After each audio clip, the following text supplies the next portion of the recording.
من أذكى الطبخات اللي أنا بحبها صراحة يعني شخصيا اللي هي التاكوز. تعالوا معنا اليوم نسويها. شوية زيت زيتون بالطنجرة مع شوية بصل مفروم، تحركها لحتى البصل شوية هيك يدوب بإيديك زي ما بيقولوا، بس ما تحط إيديك جوا البصل. بعدين تمسك اللحمة، برضو اللحمة فيها دهن فما فيش إشكالية نزيد فيها أكتر من هيك، بس ضلك تحرك فيها لحتى تنطبخ اللحمة. نحط فيها شوية فلفل مقسم، بتحبه حار حطه، ما بتحبه حار مش مشكلة. احنا هون مش حار لأنه بنزيد الحار بعدين، بس بنحب نحط الألوان مشان يبين زي كأنه هيك يعني ملون زي ما بيقولوا. بس ما بعرف ليش ما حطينا أخضر. المهم، في بهارات للتاكو خصوصية بتقدر تجيبوها من أي سوبر ماركت وبتزتوها فيها وبتطبخوا عليه. ضل نزت فيها شايف أكثر من مرة. والمعيار تبعه معلقتين كبار لكل نص كيلو أو كل باوند، يعني إذا بتحبين يعني تعرفوا قديش بدك تحط فيه. حرك وخليها تطبخ وبعدين بلش تعمل الشغلات اللي الجانبية.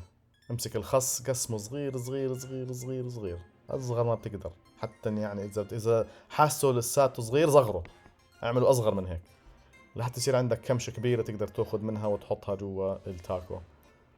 شوف ما احلى يعني صوت جاي اسوي سلطه. اذا بتحبوا شيء تعملوا سلطه، في عندنا فيديو للسلطات. المهم، هون بدنا نسوي الجواكامولي، اذكى اشي رح تذوقه يعني مع الافوكادو كل ما فيها.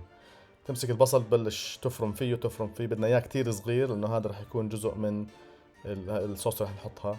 والبندورة نفس القصة، تعملهم صغار صغار صغار وتقسمهم، يعني بتعل حياتك. لاقي لك حدا من العيلة يسوي لك اياه، حماتك حماك اي اشي، خليه يدبر حاله.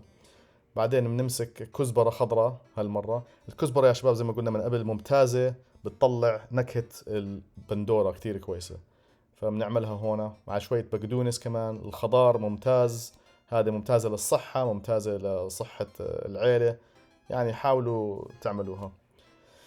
بعدين نمسك الافوكادو، تطلع، شوف كيف بنطلع البذرة. يعني هاي من اسهل الطرق، اذا بتقدر تخليها البذرة على جنب تزرعها ممتاز، يعني تضلك انت ما مش مضطر تشتري افوكادو. نفضيهم كلياتهم. طبعا ما بنفرجيكم الافوكادوات اللي بالمرة مش ظابطين، بس الافوكادوات الظابطين مشان هذا الفيديو، مشان يعني تكون شهي الوضع. نفغصه كلياته طبعا لازم تكون الافوكادو مستوية، مش تروحوا تجيبوا افوكادو مش مستوي. بعدين بنحطه بصحن يا دوب واسع بس للتصوير ممتاز. نزت عليه شوية ملح، وبعدين بلش، شو هاي في واحدة طارت، نحط شوية ليمون كمان. ما تحط كتير ليمون، بدك اياه لدرجة انك تحس بالحموضة بس مش يكون كتير حامض. وبلش حرك فيه لحتى يصير ممتاز. بعدين على جنب ساور كريم. تقدر اذا بدك تزت شوية تشيدر تشيز على اللحمة، بتدوب بعدين فوق اللحمة. وبعدين شوف هيا بدي اعملكم تاكو انا يدوي بشكل شخصي. بتبلش باللحمة، انا بحب احط شوية بحرق، طبعا مرتي ما بدها تحط المكونة تاعتها، بس اي اشي بيحرق ممتاز ما في اشكالية. بعدين بتحط لك قد ما بدك من الافوكادو هذا. معلم التاكو هون عم بعطيني شوية ملح، قلت له خلص بكفي. بعدين بتزت عليها بعدين شوية الخس والسور كريم. سور كريم قريبة من اللبن يعني، بس يمكن شوي حامضة أكتر. وهذه هي. طبعا احنا بنجيب تاكو هيك بتكون مربعة. في ناس بيحب يحطها طبعا بالخبز الطرية ويلفها زي العروس، وصحتين يا شباب.